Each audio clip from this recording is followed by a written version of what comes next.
O ljudeh z gluhoslepoto govorimo takrat, ko sta prisotni hkratna kombinirana okvara sluha in vida, ki je tako resna, da je za okvaro čutil težko, da bi se medsebojno nadomeščali. Zato je gluhoslepota samostojna, izrazita invalidnost.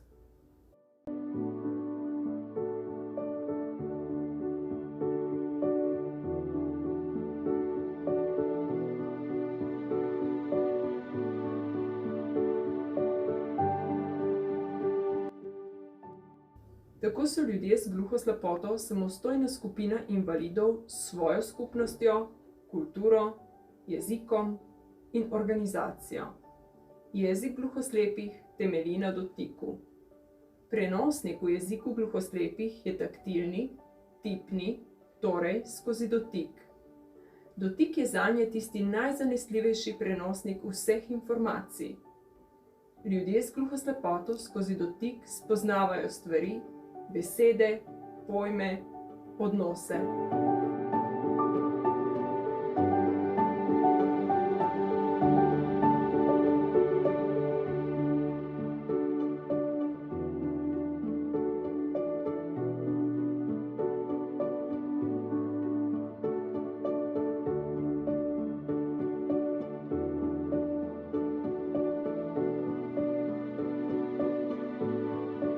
Jezik gluhoslepih je živ jezik. Je izjemno kompleksen, z lastno slovnico in besediščem. Njegovo temeljno izrazno sredstvo so taktilni načini sporazumevanja z gluhoslepimi.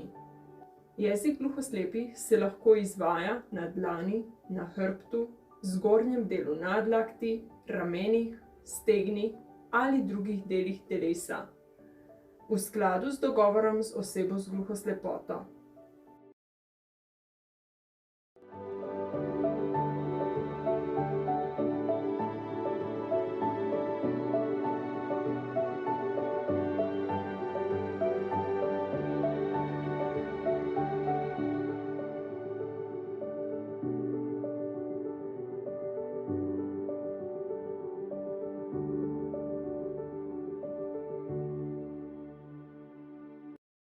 Izključno individualni, strokovni pristop omogoča ljudem z gluhoslepoto biti razumljen in razumeti.